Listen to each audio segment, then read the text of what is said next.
I still remember the exact moment my boss looked me in the eye and destroyed something inside me with just a handful of words. We were in the conference room, a narrow rectangular space with a glass table that reflected the cold fluorescent light above.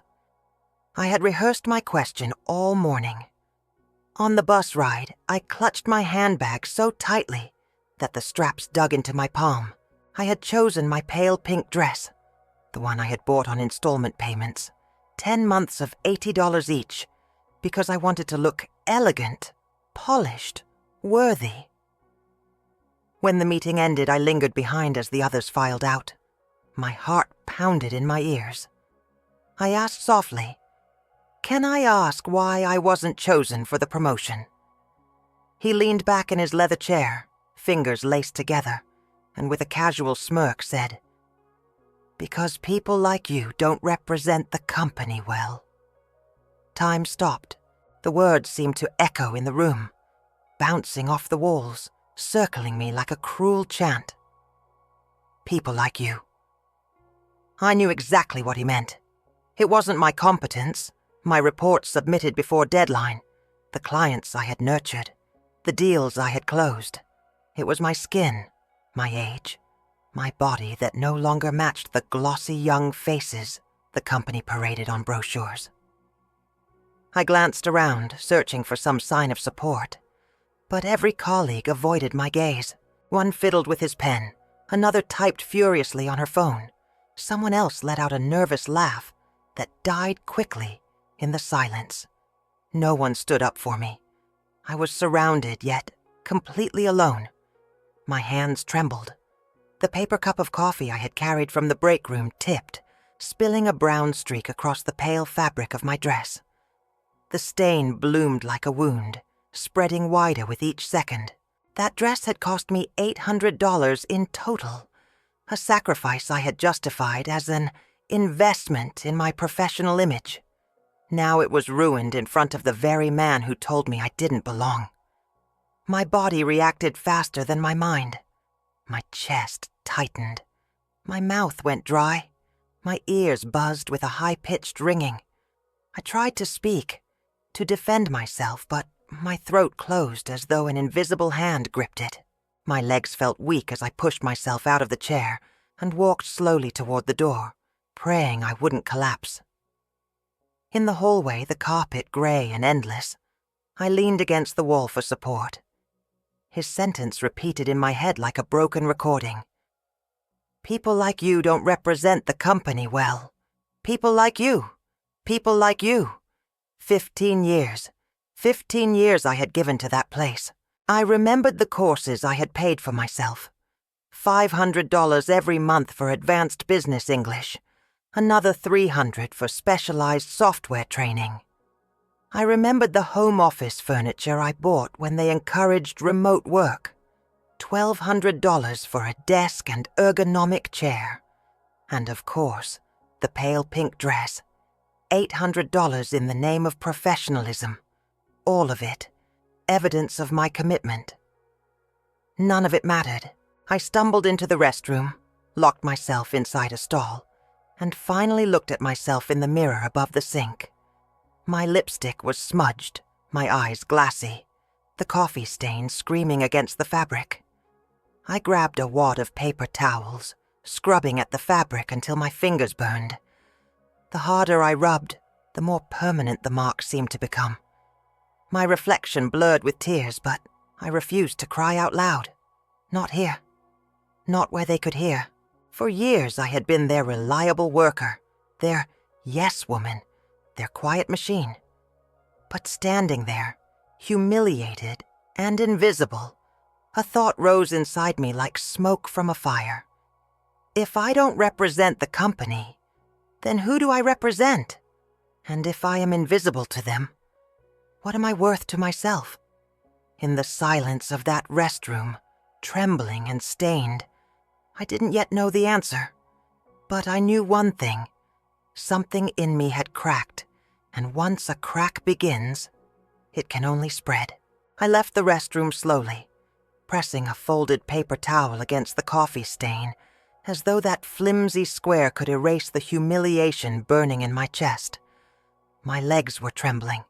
The corridor stretched ahead of me like a tunnel with no end. Every step echoed louder than it should, as if the building itself wanted to announce my shame. I tried to steady my breath, inhale, exhale, but my body refused to obey. My fingers tingled, my heart raced out of rhythm, and for a terrifying moment I thought I might faint. I leaned against the wall, feeling the cool paint against my shoulder. That chill traveled into me, mixing with the cold realization that no one in that meeting had spoken up. No one had said, "That isn't right." The silence of others cut almost as deep as my boss's words. They had been witnesses. They had heard the sentence. And yet, the room became a graveyard of diverted eyes. I wondered if any of them would mention it later, perhaps whisper in the break room, "Did you hear what he told her?" But no, I knew better. The world teaches people to survive by looking away. I walked back to my desk. My computer screen still glowed with the quarterly report I had prepared. Numbers lined up neatly, every detail checked twice. My mug of herbal tea sat on the corner, untouched, steam long gone. I stared at it for a long time, as though the cooled liquid could somehow explain why 15 years of work vanished under one cruel sentence. I thought about the rituals that had kept me afloat in this office. Arriving early every Monday with a packed breakfast, 2 slices of wheat toast, a boiled egg, coffee in a thermos. Taking notes in a blue leather-bound notebook I had purchased at the start of each year. Recording every task, every deadline, with meticulous precision. I believed that order and discipline would shield me from the chaos of prejudice, but I was wrong. That morning's humiliation didn't just bruise my pride, it attacked my body. As I sat at my desk, my hands wouldn't stop shaking. My chest ached with a pressure that refused to ease. The fluorescent lights above seemed harsher, stabbing my eyes until tears threatened to fall. I pressed my palms against my knees, grounding myself, whispering silently, "Hold on. Don't let them see you break." A colleague passed by, glanced at me, and said nothing. Another dropped a stack of papers on my desk with a clipped, "I need this reviewed." Business as usual. My pain, invisible. My existence, ignorable. The words replayed in my mind. "People like you don't represent the company well." Each repetition grew heavier, as though the sentence itself carried weight that pressed down on my lungs. What did he mean by people like me? I knew the answer, but my brain kept circling the question, like poking at a bruise to confirm it still hurts. I remembered the diversity training sessions the company had boasted about last year. The glossy pamphlets with slogans like "Inclusion is our strength." The staged photos with smiling employees of every background. I had believed at least a little that those messages included me. But when the decision came, when the promotion was at stake, the mask slipped. The cruelest part was not the rejection itself. I could have survived losing to another candidate. It was the reason. A reason that had nothing to do with skill, numbers, or dedication. A reason tied only to my skin, my age, my body. A reason that made every sacrifice I had made feel like ashes. The tremor in my hands spread upward until my whole body shook. I grabbed my bag and left early, muttering something about not feeling well. The bus ride home blurred past me. I stared out the window but saw nothing. The city moved, lights flickered, but all I heard was the echo of his voice. When I finally reached my apartment, I collapsed on the sofa. The beige one I had bought for $1,200 2 years ago, when I thought I'd be entertaining colleagues and clients more often. It felt too big now, swallowing me whole. I kicked off my shoes, the soles worn thin from commuting, and lay there with one arm draped across my eyes. I thought of my late husband, how he used to hold my hand and tell me, "You don't need anyone's approval to shine." But he wasn't here anymore. The only voices left were the cruel ones, my boss's dismissal, my colleagues' silence, and my own doubts whispering that maybe they were right. For the first time in years, I allowed myself to cry. Not quiet tears, but deep sobs that shook my ribs. I cried for the wasted effort, for the invisible labor, for the dignity stripped away by a single sentence. And yet, when the sobs finally slowed, I realized the question still burned inside me, refusing to be drowned. If the company believes I don't represent them, then who am I representing all this time? And why have I paid such a high price to belong? The stain on my dress was still there, dark and permanent, as though the universe wanted to remind me. This wound would not be hidden, not even at home. That night I did what I have always done when chaos tried to swallow me. I opened my blue leather-bound notebook, the one with the elastic band and the coffee ring on the cover, and I started listing facts. Numbers calm me. Numbers don't avert their eyes. I cleared a space on the dining table, set my phone to airplane mode, and laid out a small museum of my life.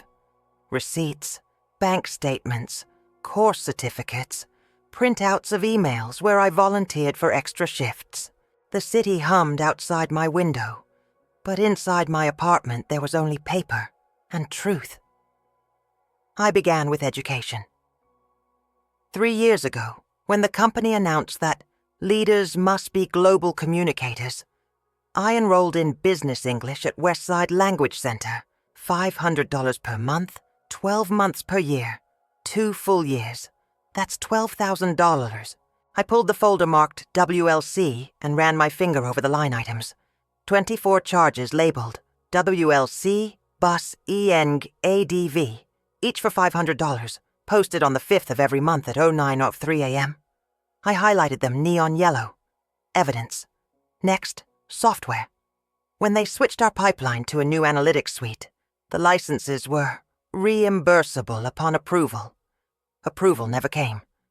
I paid $300 a month for 8 months, $2,400. I held the email chain with finance between my thumb and forefinger, like a fragile insect. We'll process this next quarter. Next quarter became never. I wrote training and tools, voila at $14,400, then the home office. During the hybrid work push, I bought a birch desk and an ergonomic chair because the old dining chair made my knees lock by noon. Invoice, $1,200 total, $800 for the desk, $400 for the chair, paid with my Visa on April 14th at 18:27. I remembered carrying the boxes up 4 flights, one landing at a time, my breath echoing in the stairwell. I remembered assembling the desk with a hex key while stew simmered on the stove. I wanted comfort so I could work longer, better.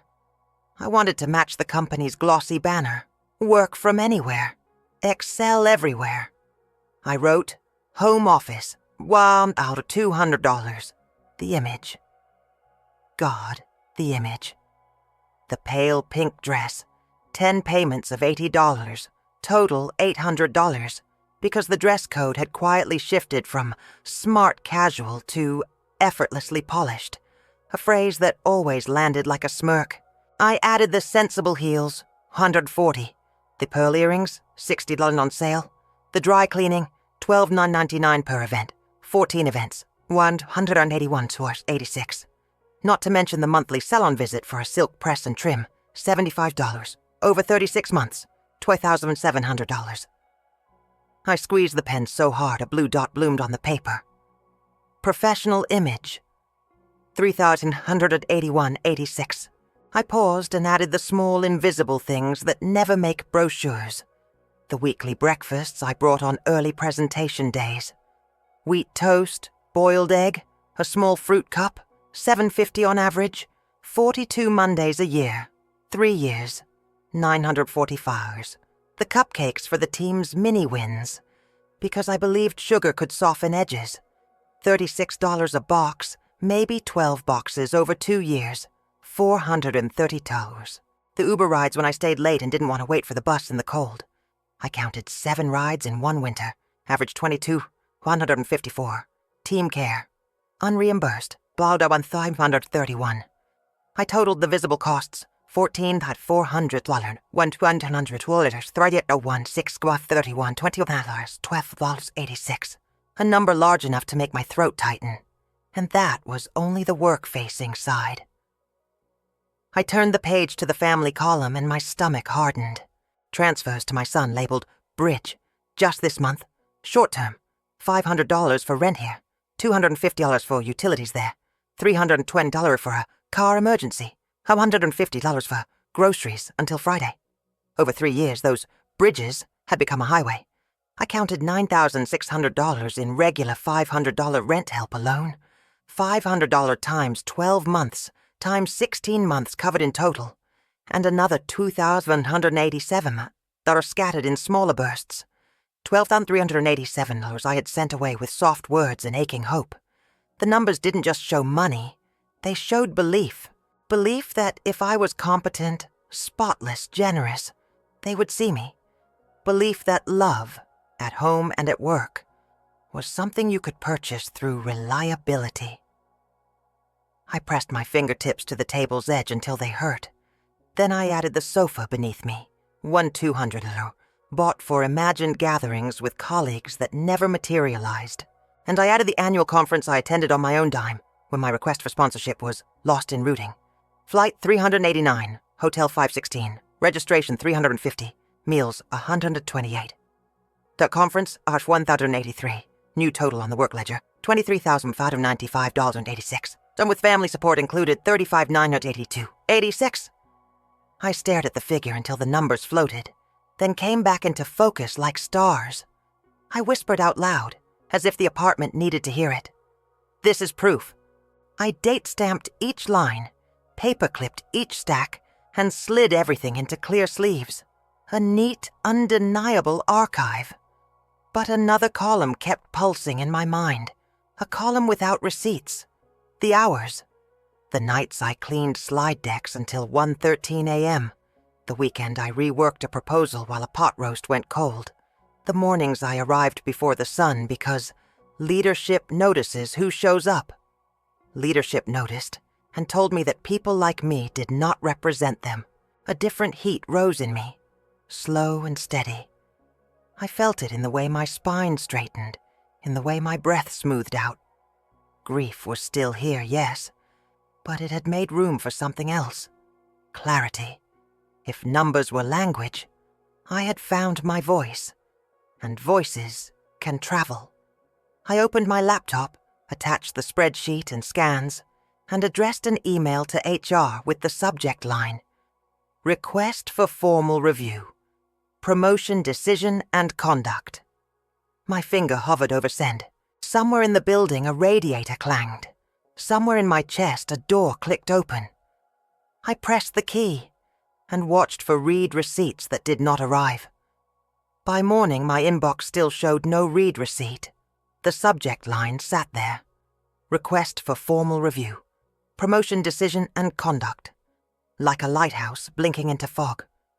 At 8:07 a.m., I forwarded it to the general HR address, attached the spreadsheet again, and added a tidy index. A. Training, 14,400. B. Home office, 4,200. C. Professional image, 3,881.86. D. Team care, 1,531. E. Conference, 1,883. Facts are ballast, I told myself. Facts don't tremble. At 8:19, an auto-reply arrived. Your ticket, HR 77264, has been created. It was signed People Operations. People, such a generous word for a system that had treated me like a smudge to be wiped away. 5 minutes later, a calendar invite blinked onto my screen. Brief check-in with Elena, HR business partner. 9:30, 9:45, room 5C. 15 minutes to address 15 years. I arrived at room 5C early, notebook in hand, printed exhibits clipped and labeled. Helena smiled the way people do when they hope a smile is a band-aid. She poured water from a glass carafe, gestured to the chair. "Thank you for coming on short notice," she said. "I want to start by acknowledging your feelings." Feelings. The word hovered in the air like air freshener after a spill. "I'm here about conduct," I said, sliding Exhibit A across the table. "And criteria." I outlined my performance metrics. Clients retained, 92% year over year. Upsell conversions, 18% above team average. And the quarterly scores where my name sat at the top 3 out of 4 quarters. I quoted the sentence precisely. "Because people like you don't represent the company well." Elena nodded, fingers tented. "I'm sorry you heard it that way. I'm not mishearing," I replied, and placed my blue notebook on the table, opened to the page where I had transcribed the scene with timestamps. "He said those words." She glanced at the door, then at me. Sometimes, in moments of pressure, leaders choose language that isn't ideal. What I can say is that promotion decisions are multifactorial. I felt the old obedience tug at me, the instinct to make their discomfort easier. I kept my voice steady. "List the factors." Helena smiled again, thinner now. "Team fit, strategic positioning, market-facing optics." "Optics," I repeated. "Image." She folded her hands. "It isn't personal." I almost laughed. The phrase landed with the blunt force of a stamp. Not personal is the elevator music of harm. I slid Exhibit C forward. The pink dress, the heels, the pearls, the dry cleaning, the salon ledger neatly itemized. "I made image personal because your culture said it mattered. I paid for it, line by line." Helena's eyes softened, but her sentences stayed corporate. "I understand your perspective. Our goal is that everyone feel included." "Feeling included is not the same as being promoted," I said. "I want the rubric. I want the scorecard. I want the reason that can withstand daylight." I pointed to Exhibit E, conference costs I covered when my sponsorship request fell through. "If we're talking optics, I have been the brand more times than I can count." Elena glanced at the clock. The 15-minute window was already shrinking. "Here's what I can commit to," she said, typing. "I'll request a formal statement from your manager and the selection panel. I'll also review whether any language used was inconsistent with our values. We take this seriously." "Good," I said. "Please include my request to meet with someone beyond my chain of command, and attach this." I pushed across a USB drive with scanned receipts and the spreadsheet. She took it carefully, as if it might explode. Back at my desk, I tried to work. The quarterly report blinked patiently. Cells waited for formulas. Every keystroke felt like walking in wet sand. I needed air.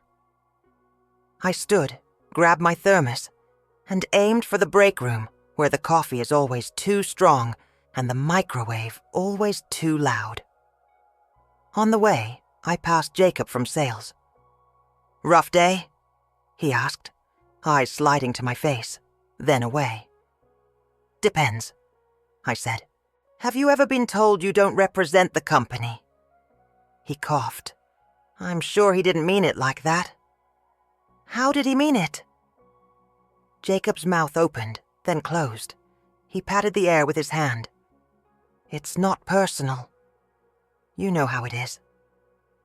The phrase chased me down the hall, nipping at my ankles. In the break room, Claire stirred her yogurt with slow circles. "Hey," she said, not looking up. The microwave beeped at someone else's leftovers. The room smelled like garlic and resignation. I poured coffee, the liquid dark and glossy, and focused on keeping my hand steady. "Did you see the promo pics?" Claire asked suddenly. "No," I said, heartbeat quickening. "They're putting together a post." she murmured, finally looking at me. Her eyes darted away. I'm sure it's, not personal.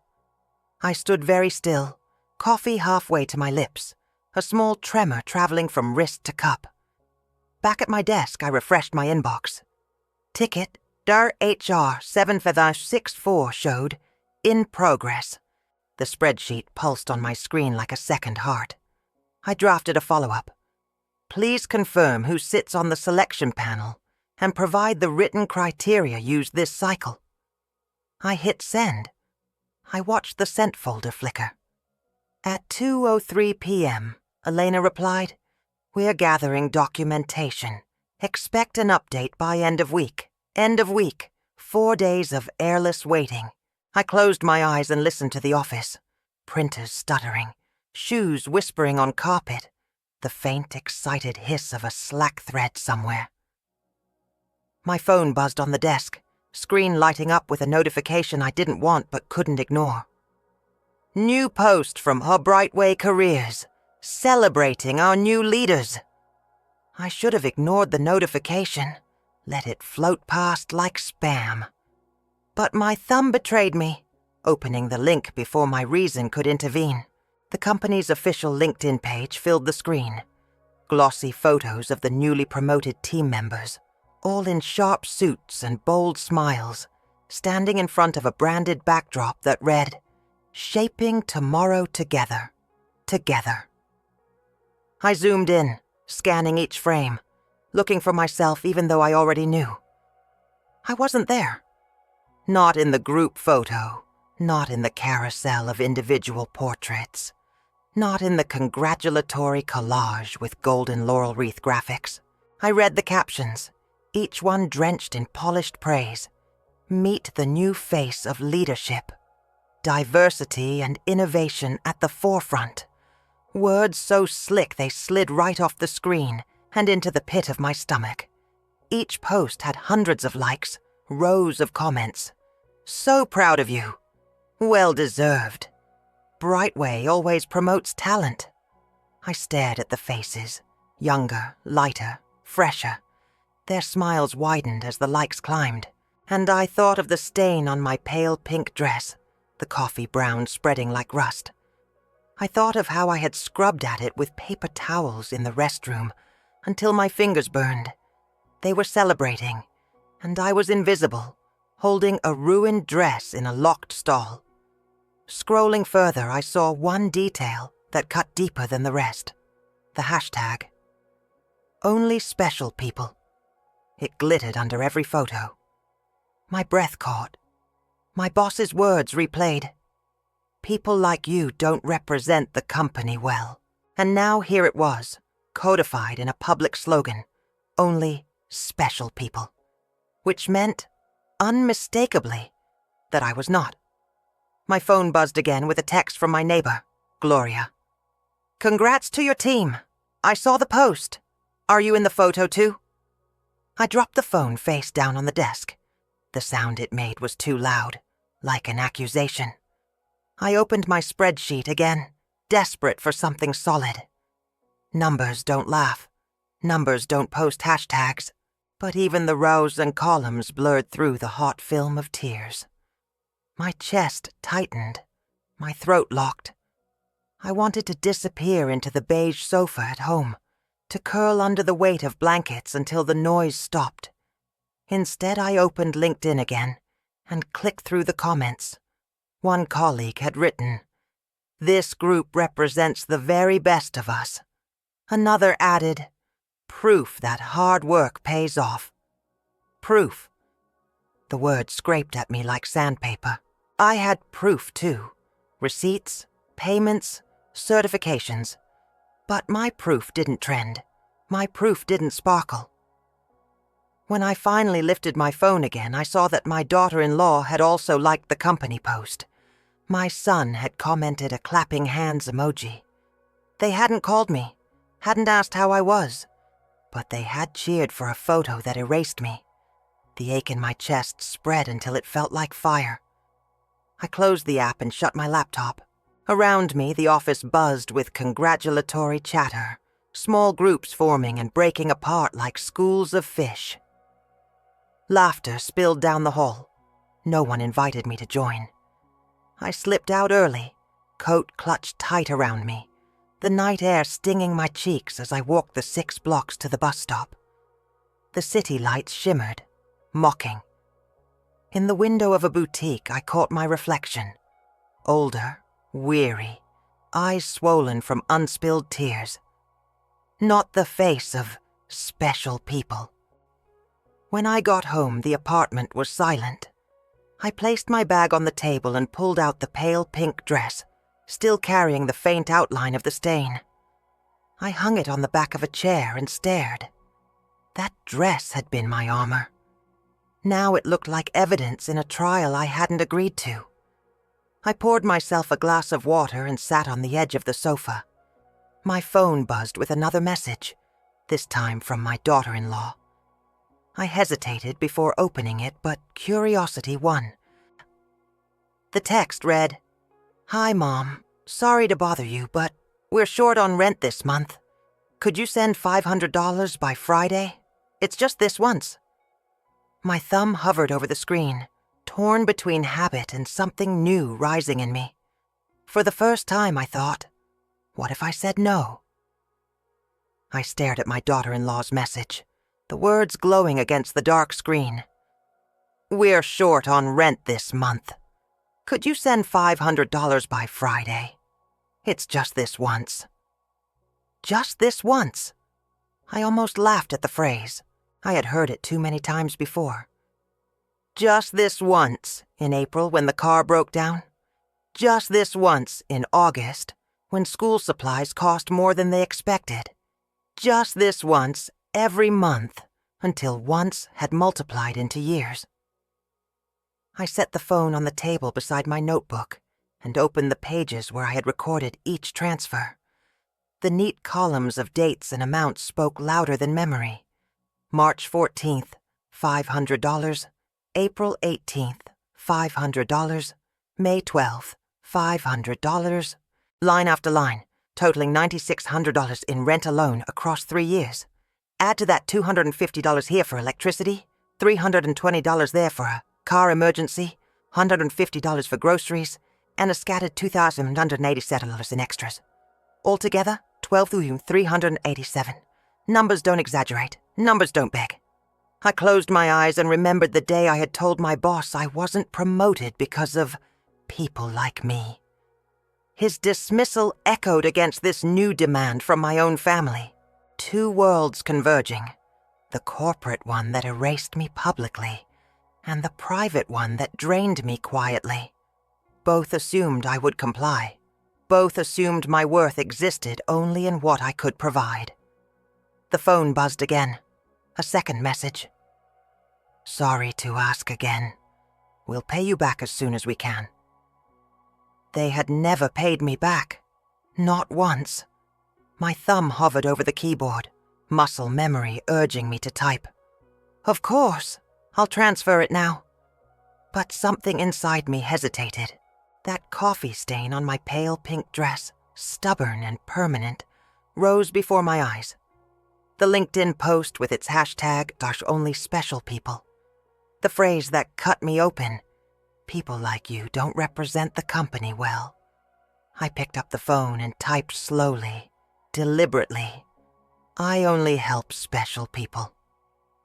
Then I stopped, reread it, and felt the weight of the words. They were his words, twisted back, reclaimed. My chest tightened with both fear and defiance. I pressed send. The reply came almost instantly. "What do you mean? We're your family. Are you saying we're not special to you?" I set the phone down and walked to the kitchen. The kettle hissed as it heated, filling the silence with a steady rhythm. I pulled out my favorite mug, chipped at the rim but still strong, and spooned tea leaves into the strainer. My hands were steady this time, for the first time in weeks, steady. When the phone buzzed again, I didn't look right away. I poured hot water, watched the steam curl upward, and breathed it in. Then I glanced at the screen. Another message, harsher. You know we're struggling. Don't you care about your grandson? This is cruel. Cruel. I almost smiled. Cruel was what my boss had said to me. Cruel was the silence of my colleagues. Cruel was being erased from celebration after 15 years of service. My decision not to bleed out another $500 was not cruelty. It was survival. I carried the mug to the sofa, sat down, and placed the notebook on my lap. I added a new entry. Refused $500 rent request. September. First, no. The ink felt heavy, final, a record of resistance. The phone buzzed again, this time with my son's name. I answered, my voice calm. Mom. What's going on? Emily says you won't help with rent. I've helped for 3 years, I said evenly. Over $12,000. That's more than some people's savings. He sighed loudly, the kind of sigh that carries accusation. You know we're in a tight spot. Don't make this harder. I can't keep doing this, I replied. I only help special people now. And right now, that person has to be me. Silence stretched across the line.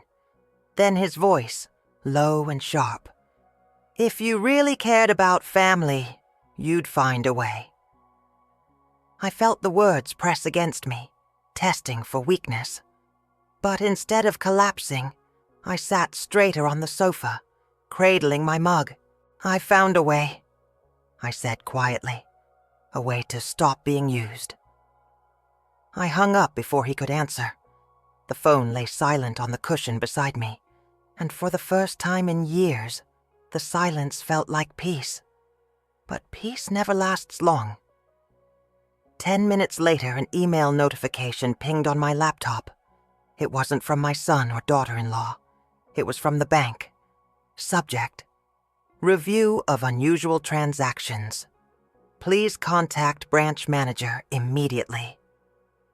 My breath caught. What unusual transactions? And who had been looking at my accounts? The subject line glared at me. Review of unusual transactions. Please contact branch manager immediately. My first thought was fraud. My second thought was worse. Had my son or daughter-in-law tried to access my accounts? My palms grew damp as I clicked the message. It read, Dear Ms. Carter, we have detected a pattern of recurring transfers and withdrawals inconsistent with your historical profile. Please schedule a meeting with your branch manager to verify intent. Until confirmation, some transactions may be held for your security. I stared at the word pattern. Yes, there was a pattern.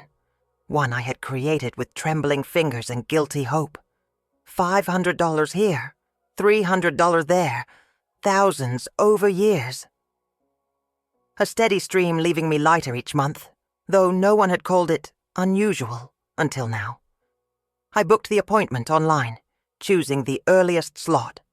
Wednesday at 9 a.m. The confirmation pinged.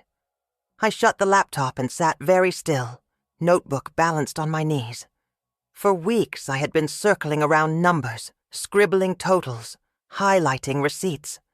Now the bank itself demanded I face them in daylight. On Wednesday morning I dressed in a gray blazer that still carried the faint scent of lavender from last year's dry cleaning.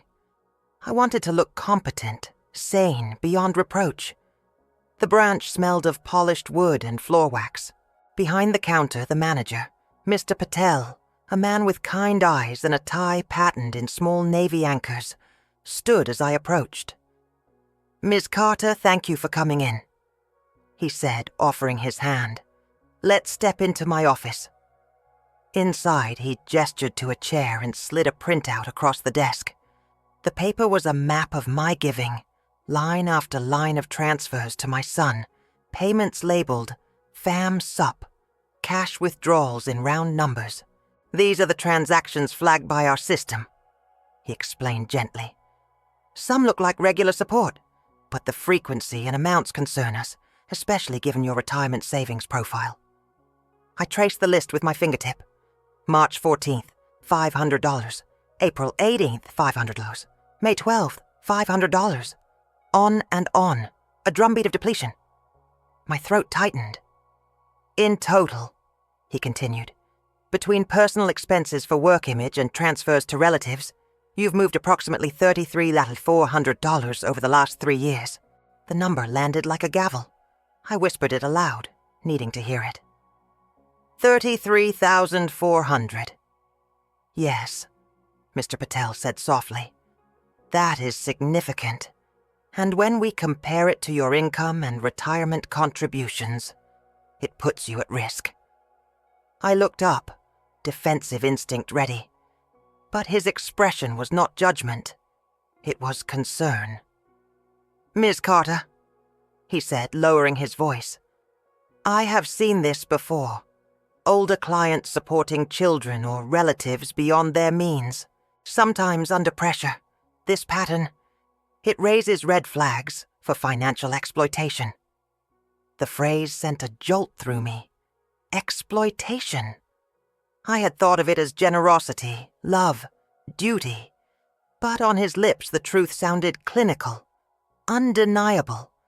I imagined my son scrolling through my accounts while I sat at home, sipping tea and believing I was in control. I have records, I said quickly, pulling out my blue notebook. Receipts, dates, everything. I've kept track. That's excellent, he said. Documentation matters. Would you consider setting up safeguards? Perhaps limiting external transfers, or adding alerts before large withdrawals? I hesitated. The old reflex tugged at me. Don't make them angry. Don't set boundaries they'll resent. But then I remembered the coffee stain on my dress, the LinkedIn post with its golden laurels, the text. We're short on rent this month. Yes, I said firmly. Let's put safeguards. We spent 30 minutes creating limits. No transfer above $200 without a personal phone confirmation. Alerts for every withdrawal. A new password only I knew. When I left the branch, my phone buzzed with its first alert.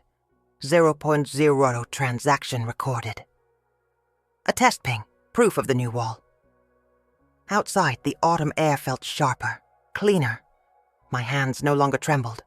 I boarded the bus home with my notebook open, writing the number in bold across the page. $33,400. Underneath I wrote, not generosity, exploitation. I closed the notebook and pressed it to my chest. For the first time in years, I felt something like armor. But armor invites attack. When I unlocked my apartment door that evening, the silence felt wrong. My living room light was on, though I had switched it off that morning. And on the sofa, my beige $100 and $200 sofa, sat my son, my daughter-in-law, and a man in a pinstripe suit I didn't recognize. My son stood, arms crossed. Mom, we need to talk. This is our lawyer. The sight of them on my sofa, my son, my daughter-in-law, and the stranger in the pinstripe suit, was so surreal that for a moment I thought I had walked into the wrong apartment. But no, there were my plants lined along the windowsill, my pale curtains, the faint smell of lavender polish I had used on the wood floors last Sunday. This was my home, and yet it no longer felt like mine. Mom, my son said, standing with his arms crossed, his jaw set like stone. We need to talk. He gestured to the man in the suit. This is Mr. Green. He's our lawyer. Our lawyer, not mine. The words hit me like a cold splash of water. I set my bag down slowly, keeping my notebook pressed against my chest like a shield. Why are you here? My daughter-in-law leaned forward, her voice smooth but sharp underneath. We're worried about you. Some of the choices you've been making, they don't make sense. Like cutting off the rent transfers without warning. And the bank changes. We think you're confused. Confused? The words sliced me open. I remembered Mr. Patel's voice just yesterday. This pattern raises red flags for exploitation. And now here they were, flipping the accusation, painting me as incapable. Mr. Green cleared his throat, placing a briefcase on the coffee table I had bought for $299 at a clearance sale. Mrs. Carter, your family has asked me to review your financial situation. They believe you may be mismanaging your accounts, possibly to your own detriment. I sat down in the armchair across from them, back straight. I am not mismanaging anything. I have records. Every dollar accounted for. I opened my notebook and let the pages fan out like evidence in a trial. $400 in 3 years. Do you call that confusion? Or do you call it generosity drained dry? My son's face tightened. Mom, don't dramatize. We're just trying to protect you. Protect me from what? I shot back. From my own money? From learning to say no? The lawyer raised a hand as if soothing a witness. Let's not escalate. Your children are simply concerned about your well-being. Children? He said it as though I were a child myself, incapable of steering my own life. My pulse pounded in my ears. Concern doesn't break into someone's home without permission, I said, voice low and steady. Concern doesn't bring a stranger into my living room. My daughter-in-law's eyes flashed. We had to. You weren't answering our texts. You're isolating. That's a sign of decline. Decline. Another weaponized word. I felt the room tilting, memories flooding. My boss saying, people like you. My colleagues' silence. The LinkedIn celebration without me. And now, my own family trying to erase my authority under the guise of care. I reached for the folder I had brought from the bank. Crisp pages, printed transactions, Mr. Patel's signature at the bottom. I met with my branch manager yesterday. He confirmed what I already knew. I was being exploited, not confused, not declining. Exploited. The lawyer's brows lifted slightly, but he stayed neutral. My son exhaled sharply, pacing. Mom, this is exactly what we mean. You're letting strangers put ideas in your head. Bankers, HR people, whoever. It's clouding your judgment. No, I said, rising to my feet. My hands no longer trembled. It's clearing my judgment. For years I've been an open wallet, with a beating heart. That ends now. The silence that followed was thick, hostile.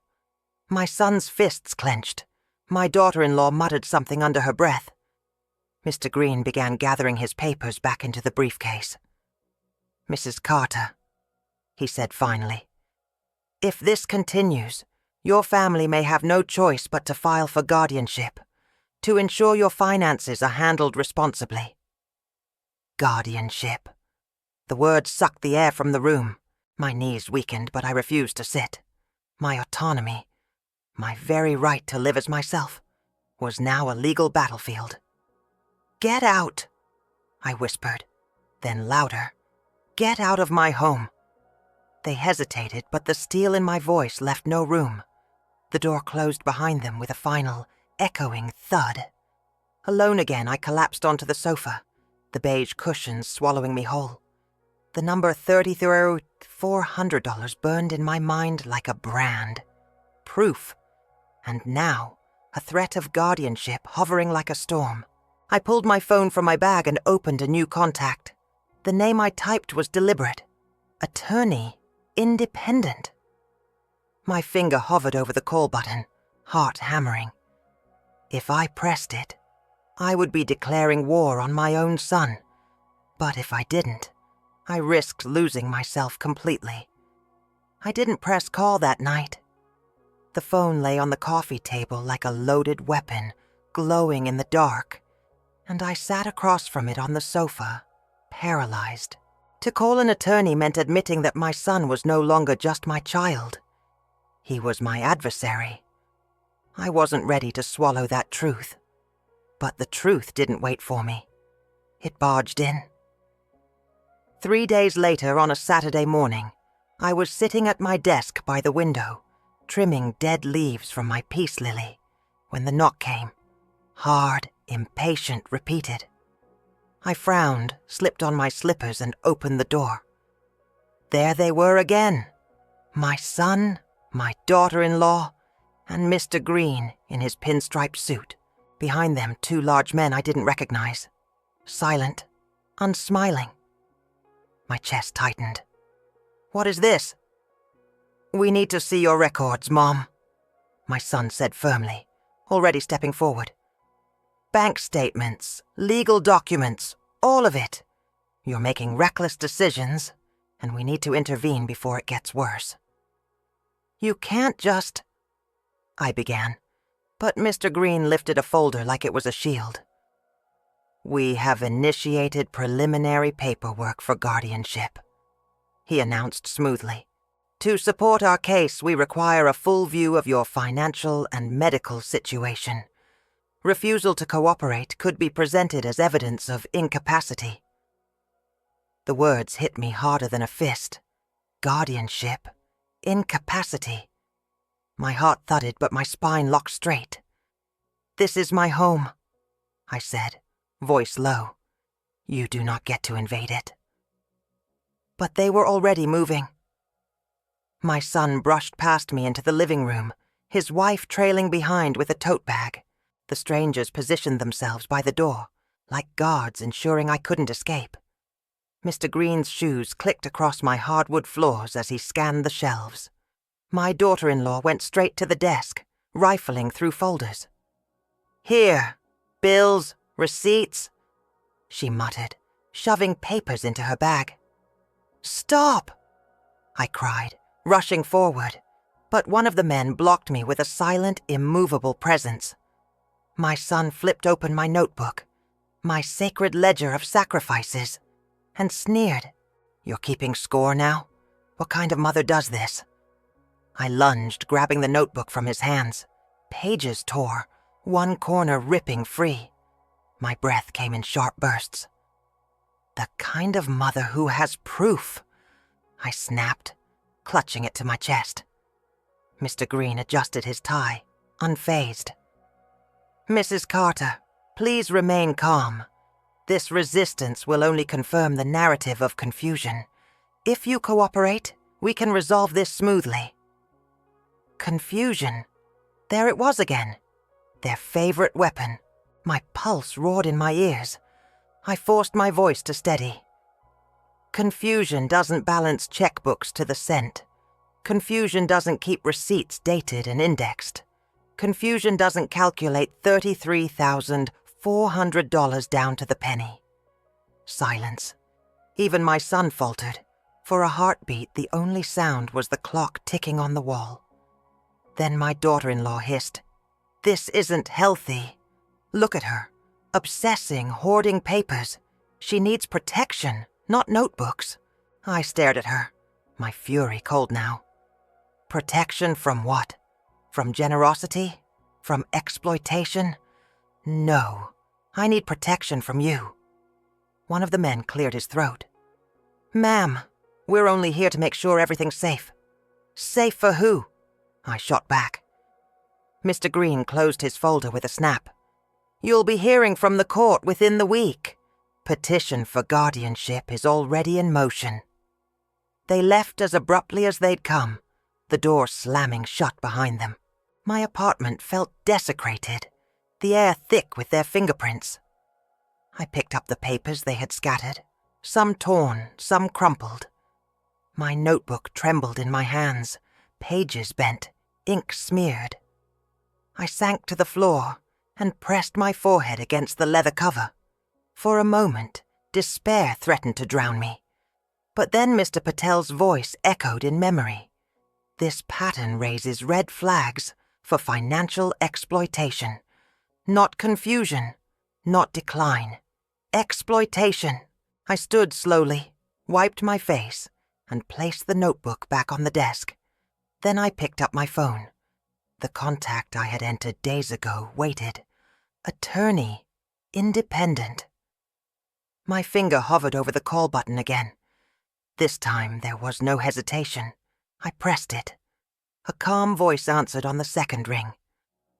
Law Office of James Walker. How may I help you? My lips parted, my voice trembling, ready to speak words that would change everything. My family is trying to take my life away. My family is trying to take my life away. The words felt foreign as they left my mouth, but once spoken, they could not be unsaid. The young woman on the other end of the line paused before replying, her tone shifting from professional cheer to quiet gravity. Mrs. Carter, I'm so sorry to hear that. Let me transfer you directly to Mr. Walker. A click, then a deeper voice came on. This is James Walker. Tell me what's happening. I told him everything. The promotion denied with that cruel sentence. People like you don't represent the company well. The months of financial bleeding into my son's account, the $3,400 total, the confrontation at the bank, the invasion of my home, the threat of guardianship. He listened without interrupting, though I could hear his pen scratching notes. Finally, he said, You've done something incredibly important. You've kept documentation. That ledger of yours may be your strongest shield. What they're doing is elder financial abuse, and now they're attempting to escalate it into legal control.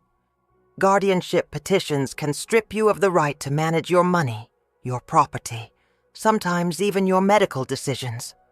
But you have a voice, and we will use it. My hands tightened on the phone. They said I was confused, that refusing to give them money was proof of decline. He sighed, not unkindly. That's a common tactic, but confusion doesn't produce a clean ledger of expenses. Confusion doesn't total $33,400 to the cent. That notebook may prove your clarity better than any medical exam. We scheduled an appointment for Monday. I hung up, exhaling a breath I hadn't realized I'd been holding. For the first time, I wasn't entirely alone. Someone outside the family had named the truth. But truth doesn't stop a petition. On Wednesday, a thick envelope arrived by certified mail. Inside, petition for appointment of guardian in the matter of Evelyn Carter. My name, black ink on white paper, like a verdict already written. I skimmed the pages, my pulse climbing with every line.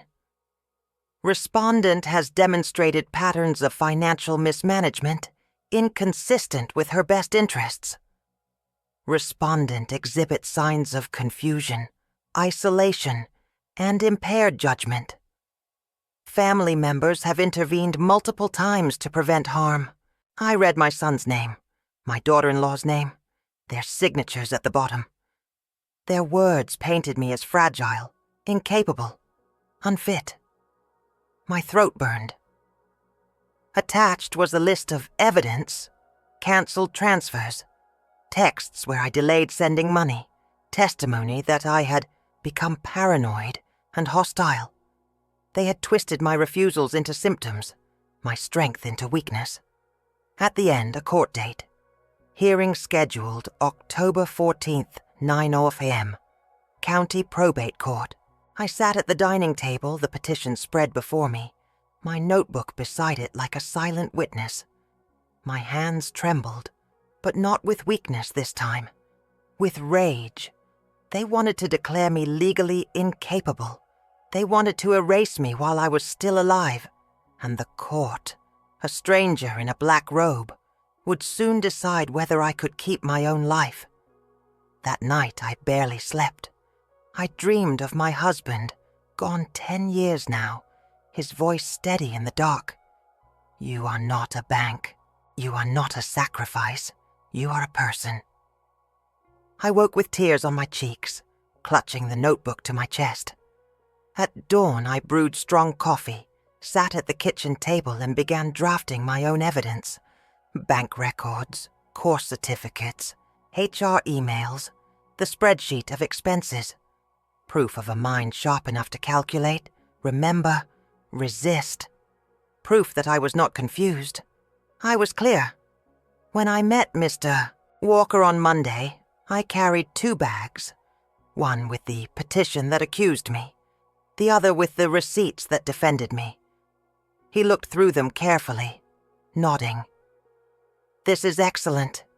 Courts don't always listen to feelings, but they do listen to numbers. You've built a case already. Now we'll make it official. But as he spoke, my phone buzzed with a new notification. A message from my daughter-in-law, dripping with sweetness. Don't be upset, Mom. This is for your own good. Once the court agrees, you won't have to worry about anything anymore. My hands clenched around the phone. If the court agreed, I wouldn't have to worry, because I wouldn't be allowed to. The courthouse smelled faintly of paper and polish, the kind of place where lives are rearranged by signatures. I sat outside the probate courtroom, on a hard wooden bench, my blue leather-bound notebook resting on my lap like a talisman. My lawyer, James Walker, leaned toward me, his voice low and steady. Remember, he said, this isn't about convincing your son. It's about convincing the judge. Keep your answers clear and grounded in fact. Let your documentation do the talking. The bailiff opened the door and called my name. In the matter of Evelyn Carter. My legs felt heavy, but they carried me inside. At the long table across the aisle sat my son, my daughter-in-law, and Mr. Green. My son avoided my eyes. My daughter-in-law looked triumphant, lips curved in a tight smile. Before them, a neat stack of papers they claimed proved my incapacity. The judge, a woman with steel-gray hair and glasses perched low on her nose, entered and sat at the bench. This is a petition for guardianship, she said crisply. I'll hear opening statements. Mr. Green went first, his voice smooth. Your Honor, the respondent, Mrs. Carter, has exhibited troubling patterns, financial mismanagement, increasing isolation, refusal of assistance, and hostility toward her family. Out of deep concern, her son and daughter-in-law petitioned for guardianship to ensure her well-being. He slid forward their evidence, bank statements showing repeated transfers, texts where I delayed or refused, notes claiming I was paranoid. Then it was our turn. Mr. Walker stood, calm but firm. Your Honor, what we see here is not confusion or incapacity. What we see is a woman who has been exploited by her own family for over 3 years. A total of $400 drained under pressure. I present Exhibit A, Mrs. Carter's personal ledger, with receipts and bank confirmations, demonstrating meticulous record-keeping and clear awareness of her finances. Exploitation is not evidence of incapacity. He handed the judge my notebook, each page neatly labeled. I held my breath as she leafed through, her eyes narrowing at the highlighted totals. Then, to my surprise, Mr. Walker called a witness, Mr. Patel, my branch manager. He stepped forward, tie neatly knotted, voice calm. I have personally met with Mrs. Carter. In my professional judgment, her accounts show not confusion, but systematic financial exploitation. She approached me voluntarily with organized records. Her clarity was evident. My concern was not her mental state, but the repeated withdrawals to benefit others. The judge nodded, making notes. Next came Dr. Liu, the psychiatrist Mr. Walker had arranged for me to see the week before. She spoke with measured authority. I evaluated Mrs. Carter for cognitive decline. She scored above average for her age group in memory, reasoning, and financial literacy. There is no medical basis for declaring her incapacitated. I sat straighter, hope flickering. Finally, my neighbor Gloria, sweet, sharp-eyed Gloria from the garden club, was sworn in. She testified about the afternoons we spent pruning roses, the meetings I chaired, the budgets I balanced for our community greenhouse. "Evelyn is as clear-headed as anyone I know," she said firmly. "The only confusion here is why her own family is trying to take her independence." The courtroom buzzed softly at her words. My son shifted uncomfortably. My daughter-in-law's face flushed. Mr. Green tried to object, but the judge silenced him with a raised hand. When it was my turn, I stood. My hands no longer trembled. "Your Honor," I said, voice steady, "I am 62 years old. I have worked 15 years for the same company. I have balanced budgets, trained younger colleagues, and supported my family far beyond my means. I am not confused. I am not incapable. I am simply tired of being treated like a bank account with a beating heart." I placed my hand on the notebook before me. "This is my proof. Every dollar, every sacrifice. Clear, documented, undeniable. What they call confusion, I call resistance. What they call hostility, I call finally saying no." The judge looked at me for a long moment, then at the petitioners across the aisle. "Very well," she said. "I have heard enough for today. We will reconvene next week for closing arguments." Her gavel struck, sharp as thunder. I exhaled, but my chest remained tight, because even with the truth spoken, the storm wasn't over yet. As we left the courtroom, my son brushed past me, his whisper hot in my ear. "If you win this, don't expect us to ever call you family again." His words, "Don't expect us to ever call you family again," clung to me as I walked out of the courthouse. For a moment, the ache of them pierced deeper than the petition itself. Family. That word had been my compass for decades, guiding my choices, justifying my sacrifices. But standing there on the courthouse steps, with the autumn wind tugging at my blazer, I realized a compass that points only to someone else's need will always lead you astray. That night I went home and began reclaiming what was mine. The first step was the locks. The next morning I called a locksmith, a young woman with a box of tools strapped across her waist. She worked quickly, swapping out the brass knobs I'd kept for years with new steel deadbolts. I watched each screw turn, each plate tightened, and felt a small piece of my fear dissolve. When she handed me the new keys, cool and solid in my palm, I wrote in my notebook, September 28th. Locks changed. Entry secured. Then came the cameras. I ordered a set online, 4 small black eyes with motion sensors, $2 $19 total. 2 days later, I mounted them myself, one above the door, one in the living room, one facing the kitchen, and one angled at the hallway that led to my bedroom. As I drilled holes and threaded wires, sweat prickled at my neck, but pride steadied my hands. Each red light that blinked to life whispered, "This is mine. This is protected." Finances were next. At the bank, Mr. Patel helped me open a new account, separate from the one my son had memorized years ago. He smiled gently as he slid the paperwork across the desk. "This one has no linked transfers, no external access," he said. "Only you. Would you like alerts set up?" "Yes," I said. "Every withdrawal, every deposit. I want my phone to remind me that this is mine." He nodded, tapping at his keyboard. "Good. Autonomy is worth more than interest rates." I walked out holding a folder of fresh documents, the embossed logo of the bank gleaming under the sunlight. That night I shredded the old checkbooks, each rip of the blade soothing like music. My phone buzzed constantly with messages. My son demanding explanations. My daughter-in-law alternating between guilt and threats. "You're overreacting. Think of your grandson. We'll tell the court you're unstable."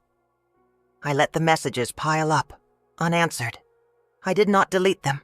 Instead, I screenshotted every word and filed them in a new folder.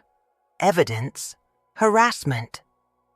But practical recovery was not only about money, it was about reclaiming space. I looked around my apartment, at the beige $200 sofa that had hosted their accusations at the dining table where they had spread their papers, and felt a sour taste rise in my mouth. I bought new cushions in bold emerald green, rearranged the furniture, moved the table closer to the window where sunlight could pour over it. Small shifts, but each one whispered, "This home belongs to me." On Sunday, I returned to the garden club for the first time in months. My roses had suffered without me, stems thin and spotted. Gloria greeted me with open arms. "We missed you," she said. As we trimmed and watered, I felt life seep back into my fingertips. Plants don't lie. If you neglect them, they wither. If you tend them, they bloom. I was done with withering. That evening, I brewed tea in my chipped favorite mug and sat by the window, notebook open. On one page, the total stood bold: $33 or $400, exploitation. On the next page, I began a new list. Locks changed, $149 cameras installed, $219 new account opened, balance protected harassment messages documented, 43 entries, garden club resumed, 2 hours of peace. Total, the beginning of freedom. I closed the notebook and looked around my apartment. For the first time in years, it felt like my space, not a hallway for other people's demands. The hum of the cameras comforted me, steady as a heartbeat. But even as I exhaled, I knew the battle wasn't over. Guardianship was still looming. The hearing date circled in red on my calendar pulsed like a warning light. I had built my defenses: physical, financial, emotional. Now the fight would move to the public arena. As if to confirm it, the phone rang. Unknown number. I answered, my voice firm. "Mrs. Carter?" a woman said. "This is Ms. Daniels from Adult Protective Services. We've received reports about your situation, and I'll need to schedule a home visit." My chest tightened. Who had reported me? My son, spinning lies? Or someone who finally saw the truth? The knock on my door came at exactly 10 wet a.m. sharp. I had been awake since dawn, polishing the already clean kitchen counters, fluffing the new emerald cushions on the sofa, and checking the angle of each camera to be sure they captured every corner. When I opened the door, a tall woman in a navy blazer stood there, clipboard in hand. Her eyes were sharp, but not unkind. "Mrs. Carter?" she asked. "Yes. I'm Ms. Daniels with Adult Protective Services. May I come in?" Her tone was polite, but the weight of her badge carried authority. I stepped aside, gesturing her in. She scanned the apartment as she entered. The neat stacks of paperwork on the dining table, the tidy plants along the window ledge, the hum of the cameras above. "Thank you for agreeing to this visit," she said, settling into the armchair across from me. "We've received reports of potential incapacity and financial mismanagement. My job is to assess your situation, speak with you, and if necessary, speak with others who can provide context." Reports, the word stung. I pictured my son, my daughter-in-law, their lawyer, feeding lies into a system designed to protect but often too quick to assume. Still, I steadied myself. I had evidence. I slid my blue notebook across the table. "This is my record. Every dollar, every transfer, every refusal. $33,400 over 3 years. All accounted for." She flipped through, eyebrows lifting as she saw the highlighted totals, the stapled receipts, the tidy handwriting. "This is unusually meticulous," she murmured. "Confusion doesn't produce ledgers," I said quietly. She looked up at me for a long moment, then nodded. "I'll also need to speak with someone outside the family. Do you have a neighbor or friend who knows you well?" As if fate had been listening, a knock came at the door. I opened it to find Gloria, holding a tray of scones wrapped in a gingham cloth. "I thought you might need some company," Gloria said with her warm, no-nonsense smile. "Oh, hello, who's this?" "Ms. Daniels, Adult Protective Services," the caseworker replied. "Would you mind answering a few questions about your neighbor?" "Gladly," Gloria said, setting the tray on the table and taking a seat. "What do you want to know? Do you find Mrs. Carter forgetful, confused, unable to manage her affairs?" Gloria laughed, a short, sharp sound. "Forgetful? This woman runs the garden club budget down to the penny. She caught a double charge on our soil delivery last month, before the rest of us even saw the invoice. Confused? Please. She's the one who reminds me to water my roses on schedule. If she's confused, then the rest of us are hopeless." Ms. Daniels jotted notes, nodding. "Any signs of exploitation?" Gloria's expression darkened. "Yes, by her own family. I've seen them come here with hands out. I've seen her face afterward, pale and drained. She's been too generous for too long. If you're here because they told you she's unfit, let me tell you, they're the ones unfit." The room was silent for a moment, heavy with her words. Ms. Daniels closed her folder slowly. "Thank you, Ms. Carter. Thank you, Ms. Gloria. This information is very useful." She stood, smoothing her blazer. "I'll be filing my report. I can't disclose details until it's submitted, but—" She paused, meeting my eyes. "What I've seen here does not match the petition's claims. Not at all." Relief flooded me so quickly I had to grip the table for balance.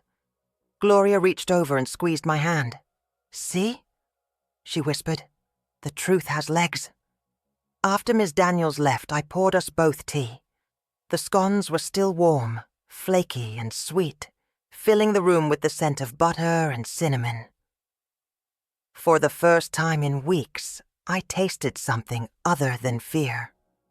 But as Gloria chatted about the garden club's upcoming autumn fair, I felt my phone buzz in my pocket.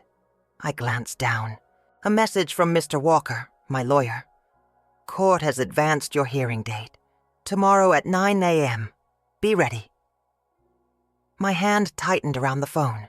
Tomorrow everything would be decided. My autonomy, my dignity, my future.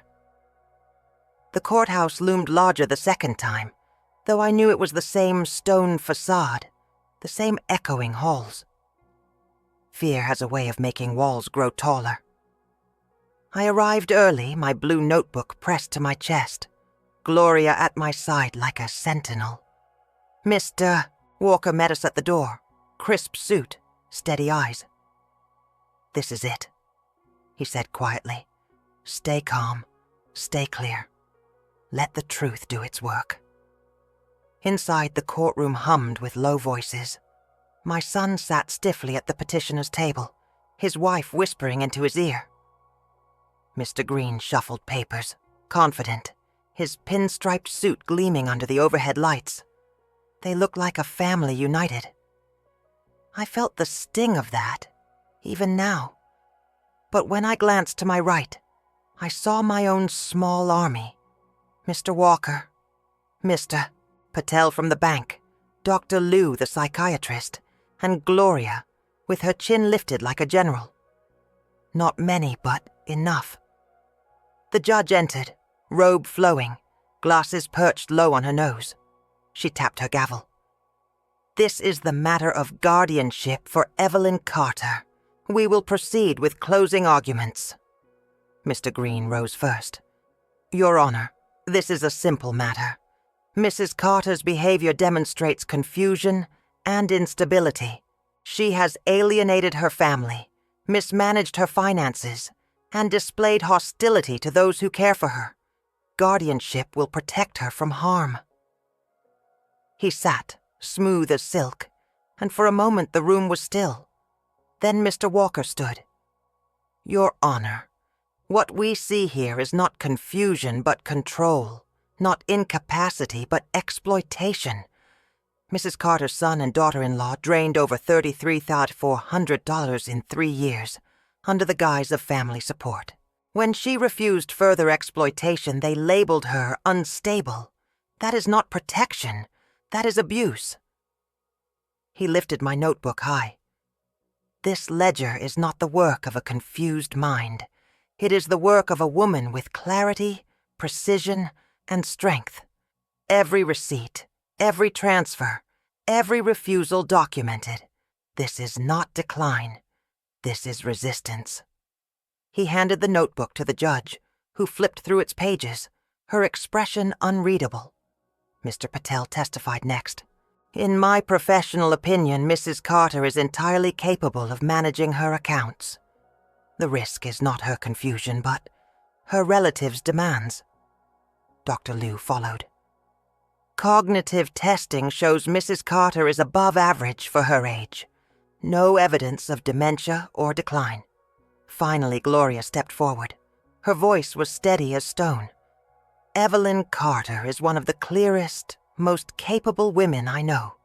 She runs our garden club finances. She manages her home. She supports others. The only problem here is a family trying to take what isn't theirs. The judge listened, nodding slowly. Then she turned to me. Mrs. Carter, do you wish to speak? I rose, legs steady this time. Your Honor, I said. For years I believed love meant giving without end. I paid my son's rent. I bought my daughter-in-law's groceries. I invested in my company's image, thinking all of it would make me visible. Instead, it made me invisible. When I finally said no, they called me confused. But look at these pages. Does confusion total $33,400 down to the cent? Does confusion document every sacrifice? I lifted my chin. I am not confused. I am tired. Tired of being treated like a bank account with feelings. I deserve to live as myself, not as someone else's wallet. The courtroom was silent. Even my son avoided my eyes. The judge folded her hands. I have considered the evidence. Guardianship is an extreme measure, reserved for those truly unable to care for themselves. Mrs. Carter is not such a person. The petition is denied. A sharp crack of the gavel. Furthermore, this court finds that the petitioners acted in bad faith, attempting to misuse guardianship law for personal gain. This matter will be referred for further review. The sound of Gloria's hand squeezing mine nearly broke me. Relief flooded so hard I almost wept. But as we stood to leave, my son leaned close, his whisper jagged with venom. You think you've won. But without us, you'll be all alone. His words trailed after me as I walked out of the courthouse, into the sunlight. Was freedom worth the price of family? The sunlight outside the courthouse felt like it belonged to me. For weeks I had moved through shadows. The shadow of my boss's cruelty, the shadow of my son's demands, the shadow of the court's looming judgment. Now the air itself seemed lighter, as though the city had been holding its breath and finally exhaled with me. Gloria looped her arm through mine. You did it, she whispered. I nodded, but my chest was heavy. Did I do it? Or had I just traded one kind of loss for another? My son's final words echoed like a curse. Without us, you'll be all alone. That night I sat in my apartment, my secured, locked, camera-watched apartment, and let the silence wrap around me. For years, silence had meant loneliness. Now it hummed differently. It sounded like safety. I brewed tea in my chipped mug and opened my notebook. On one page, the old number still glared. $33,400. Exploitation. On the next, a new list waited. Petition denied. October 14th. Autonomy affirmed. Judges ruling petitioners referred for review. Abuse acknowledged. I underlined the last entry twice. Abuse acknowledged. The words settled in me like a foundation stone. In the weeks that followed, my routines transformed. I replaced the pale pink dress, now folded away with its permanent coffee stain, with a bright indigo one that made me feel alive. I booked a train ticket to Charleston, the first trip I had taken for myself in years. On the train, I watched the landscape blur past, my notebook balanced on my lap, not to tally debts, but to sketch gardens I wanted to see, meals I wanted to taste. I returned to the garden club with renewed purpose, planting bulbs that would not bloom until spring. Patience, Gloria said, patting the soil. Is just faith dressed in dirt. I laughed, and the sound didn't feel foreign anymore. Even at work, something shifted. I no longer bent under the weight of invisibility.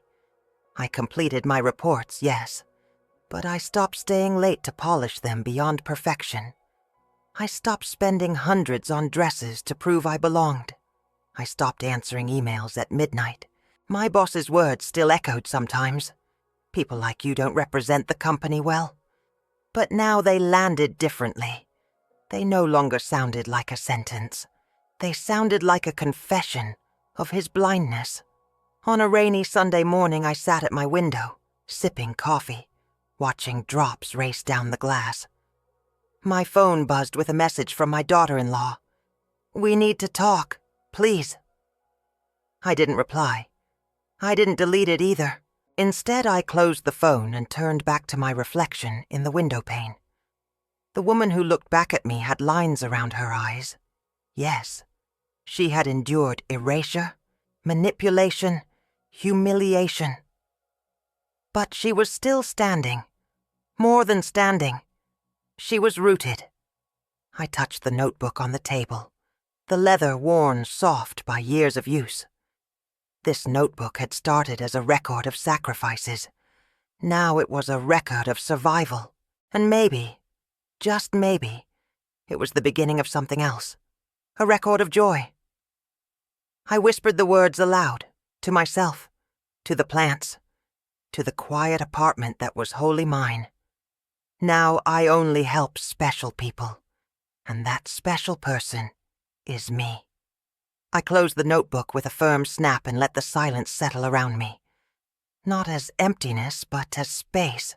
Space for music, for laughter, for roses yet to bloom. And you? Have you ever confused love with obligation or generosity with sacrifice? Share your story in the comments. Someone might need your truth today.